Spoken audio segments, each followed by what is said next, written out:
বন্ধুরা, পটল তো অনেক রকম ভাবে খেয়েছেন। একবার এইভাবে তিল দিয়ে পটল রান্না করে খেয়ে দেখুন, খেতে হবে অমৃতের মতো। একবার এই রেসিপিটা অবশ্যই তৈরি করবেন। বন্ধুরা, ভালো লাগলে লাইক কমেন্ট করবেন। আসুন রেসিপিটা তৈরি করে নিই। গ্যাসের উপর কড়াইটা চাপিয়ে দিয়েছি। এখন আমি দিয়ে দেবো 1 চামচ মতো রিফাইন তেল।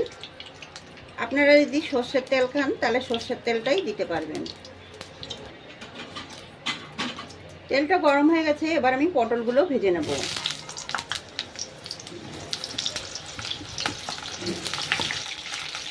পটলটা ভাজার সময় দিয়ে দেবো 1 চামচ লবণ। লবণ দিলে তাড়াতাড়ি পটলটা ভাজা হয়ে যাবে আর পটলটা খুব সুন্দরভাবে গলেও যাবে।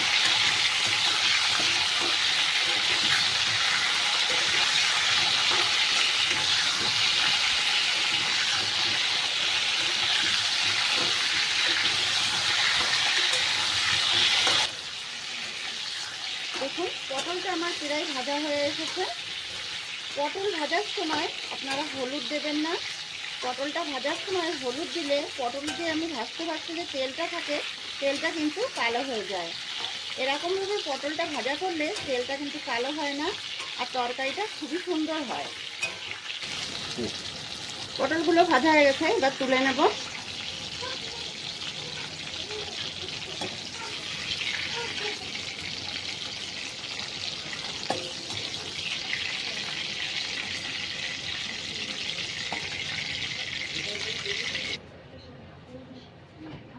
সেই একই তেলের মধ্যে আমি দিয়ে দেব 2টো দারচিনি, লবঙ্গ আর এলাচ ফোড়ন। এর ভেতরে দিয়ে দেব আলু।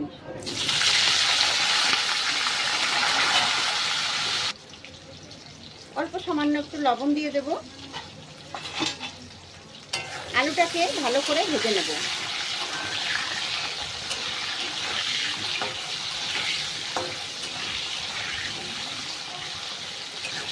আলুটা যত সময় ভাজা হচ্ছে তত সময় আমি একটা মশলা তৈরি করে নেব। একটা মিক্সার নিয়ে নিয়েছি, এর ভেতরে আমি দিয়ে দেব আদা,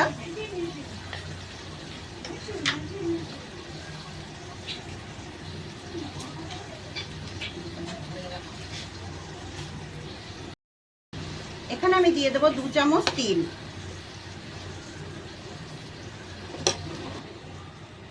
এখানে আমি দিয়ে দেব 1 চামচ মতো চারমগজ,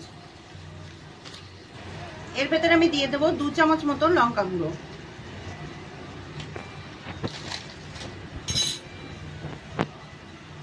দিয়ে দেব জল,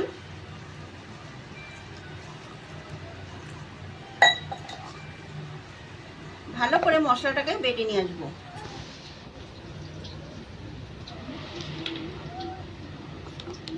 দেখুন, মশলাটা বেটে নিয়ে এসেছি। এবার আমি রান্নার দিকে চলে যাব। দেখুন, মশলাটা বাটা হতে হতে আমার এদিকে আলুটা ভাজা হয়ে গেছে। সুন্দরভাবে আলুটাকে ভেজে নিয়েছি।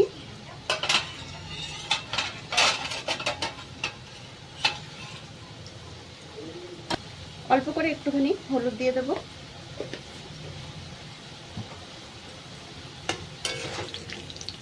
আলুটাকে আর একটুখানি নেড়ে চেড়ে ভেজে নেব।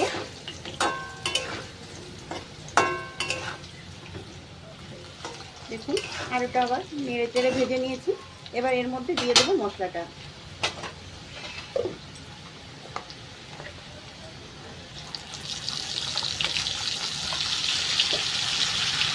পুরো মশলাটা এর মধ্যে দিয়ে দিতে হবে। এর ভেতরে দিয়ে দেবো মশলার বাটি ধোয়া জল।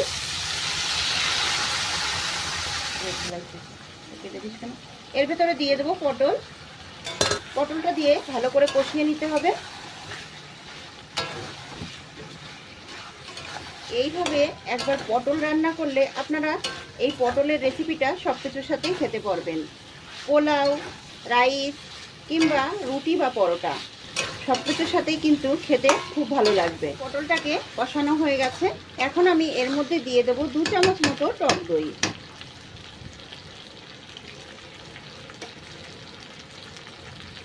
টক দইটা দিয়ে ভালো করে মিশিয়ে নেব।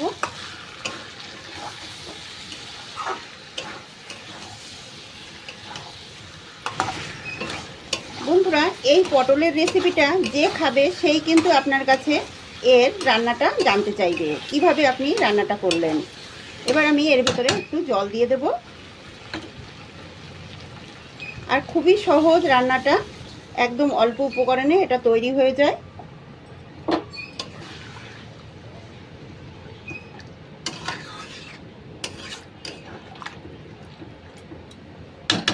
এর ভেতরে আমি দিয়ে দেবো স্বাদ মতো লবণ। হলুদটা আমি আগে থেকেই অল্প একটু দিয়ে দিয়েছিলাম আলু ভাজার সময়, আর হলুদ দেওয়ার দরকার নেই। এবার আমি কিছু সময় একটুখানি ঢাকা দিয়ে রান্না করে নেব।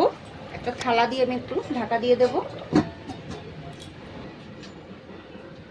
ঢাকনাটা তুলে নেব।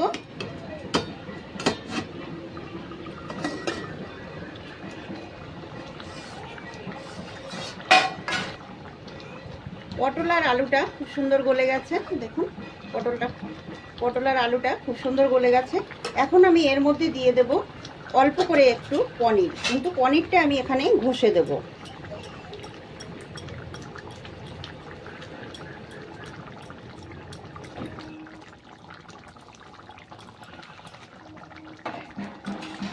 এখানে আমি দিয়ে দেব স্বাদ মতো চিনি।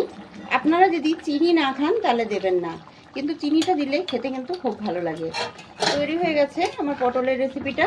এবার আমি নামিয়ে নেব। একটা প্লেটের মধ্যে। দেখুন, এখানে আমি একটা ছোট্ট বাটি নিয়ে নিয়েছি, তার মধ্যে আমি নামিয়ে নিচ্ছি।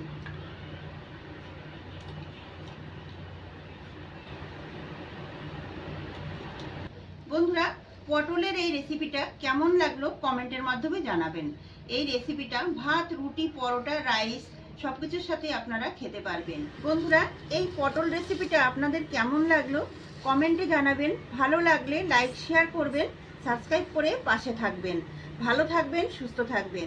দেখা হবে পরবর্তী ভিডিওতে নতুন রেসিপি নিয়ে।